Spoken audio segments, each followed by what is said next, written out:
Hey everyone, thanks ever so much for joining us for today's session. Delighted to be joined by Kaitlyn Holbein. Kaitlyn, would you like to tell everyone a little bit about yourself and your company? For sure. Yeah. Thanks so much for having me for this conversation today, Tony. Really excited to learn out about employer branding and recruitment marketing with you. So a little bit about myself. I am the founder and principal consultant at the Employer Brand Shop. And the Employer Brand Shop is a boutique recruitment marketing and employer brand agency that is located in Canada. But we help organizations from all around the world to basically develop and express their employer brands, as well as bring them to life through different recruitment marketing and internal communication initiatives. Fantastic. So you've got to be the ideal person to ask, how has the role of employer branding actually changed as a result of COVID-19? Yeah, so we've definitely seen quite a few changes since the outbreak of the pandemic this year. So for one thing, employer branding, I think, has taken center stage in a way that it really never has done before. And we see that happening insofar as, for the first time, a lot of consumers are starting to equate a company's brand with the way that they're treating their employee base. So they're starting to basically think about companies, think about where they're spending their money, and thinking about how those companies are treating the people that work for them a little bit more. Of course, there were people who were doing this already before, but I think that COVID is really exacerbating this trend because organizations are really being celebrated or shamed based on the way that they've kind of worked to protect their employees during this period. And I've also seen websites cropping up as well that are advising consumers on where to spend their money based on how organizations have protected their employees' health. So that's a really big one. And as a result, I think what I'm seeing and hearing from a lot of practitioners in the field is that they've really had to step up a little bit, so to speak. So employer branding historically has often been seen as like the little sibling to marketing in some ways. And now they're being asked to kind of step up and have a new seat, a new role at the leadership table, and advise on how to communicate with different talent stakeholders in order to protect the company's overall brand, but really speaking from that expertise as an employer brand professional. So we're seeing that change happening. And then another big change that's happened as well that I've observed is that employee experience and employee engagement has become even more so something that operates in a lot of cases under the wheelhouse of employer branding. Yep. So employee experience and employer branding are related insofar as the employee experience that you have at your organization really impacts your employer brand, right? If you have a great employee experience, you're more likely to have an employer brand that people love and adore and want to work for, and the opposite is true as well. But in the past, employer brand professionals often have a more, most of their responsibility has been on like the external activation and the recruitment side. But now, since recruiting has slowed for a lot of organizations with COVID-19, they've been asked, a lot of practitioners have been asked to kind of take more of a hands-on approach from that internal employee experience standpoint. And so internal communications and all of that has become a lot more important for the employer brand professional. And I don't think that's something that's going to go away even after, the pandemic is over. Sure.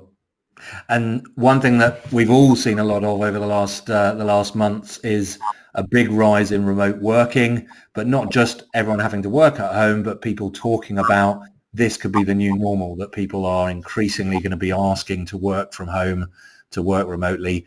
How are you seeing that translating into employer branding and talent attraction? Are companies adapting to that yet? Yeah, I think there's going to be so many different changes as more and more companies kind of come out and announce that after the pandemic, they're going to continue to work remotely or to give employees the option of whether they want to come back into the office or not. So I think that's going to change a lot of companies' talent acquisition strategies because there's a lot of benefits to working with remote talent insofar as suddenly your talent pool is just way, way larger than it ever was when recruiting in specific markets. So it's definitely advantageous from a talent acquisition standpoint. And it also means for those organizations who choose to not move in that digital first or remote direction, it means that suddenly their pool of hiring competitors has expanded in a very big way.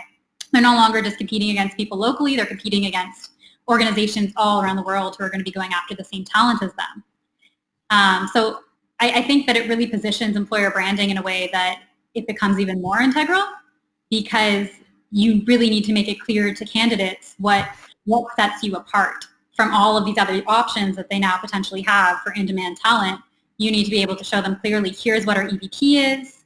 You need to show them this is what our remote employee experience looks like.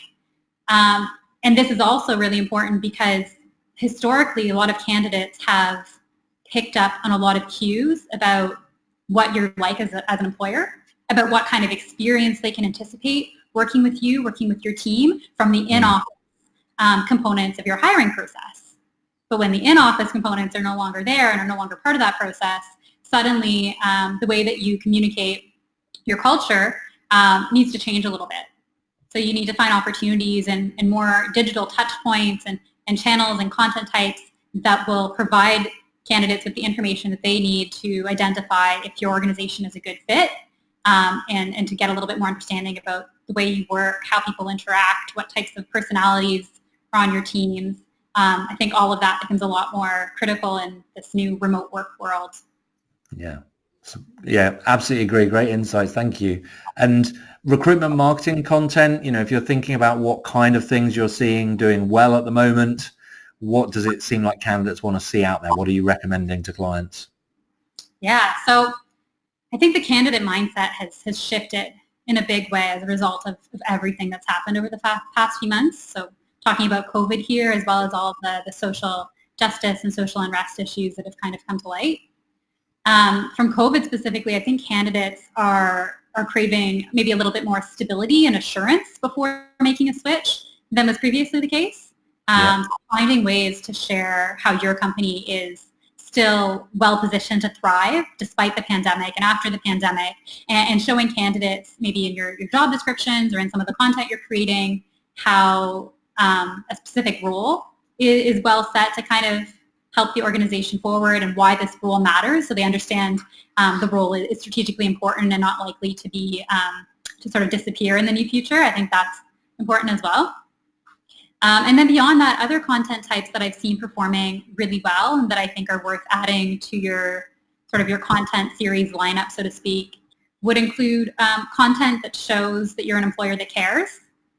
More and more people want to understand that the employment choice that they're offering is going to be with an employer that cares about their health, cares about their well-being, cares about them holistically. So showing content examples of the lengths that you're going to protect your workers' health during this period is a really good example of that, as well as showing that you care about, again, some of the major social unrest, social injustice sort of topics that everyone kind of needs to speak up and say something about right now, and needs to show how they're taking action and sort of supporting racial equality and so on. So these are content types that candidates really want to see. More and more, they want to work with a company that has heart, so showing the opportunities for positive impact that employees will have working with you, either in terms of what you provide for your customers in terms of from a product service standpoint, or showing the types of CSR initiatives that you participate in. All of that, I think, is going to be really, really important moving forward. And then, sorry, go ahead. No, I was just going to say, I've heard that a lot from people interviewing corporates, that they are hearing from candidates these kinds of questions in interview as well. So it clearly, a change in what candidates are looking for. Absolutely. Yeah. And some of this research, like some of what I'm speaking about right now as well, has come from some conversations that I've had with chatbot vendors and some of the patterns that they're noticing in the responses that candidates are giving to their clients through their technology. So it's kind of interesting to see all these shifts happening. In addition, one other area that I would just want to touch on that's going to be it's already big, but it's going to become increasingly important, is employee-generated content. So candidates want to hear directly from the employee about what the experience should be like if they come to work with you rather. So finding ways to kind of amplify what your employees are organically saying, what they're authentically saying, sharing diverse perspectives from across the organization. And of course, this is important too, going back to the sort of the remote work conversation that we were having before, because when employees aren't in the office, it becomes a lot more difficult to kind of like shoot a quick video of them or take a photo of an event. So you really need to find ways to sort of educate and empower and enable your employees to produce their own content that you can then amplify from your different corporate social accounts, for instance.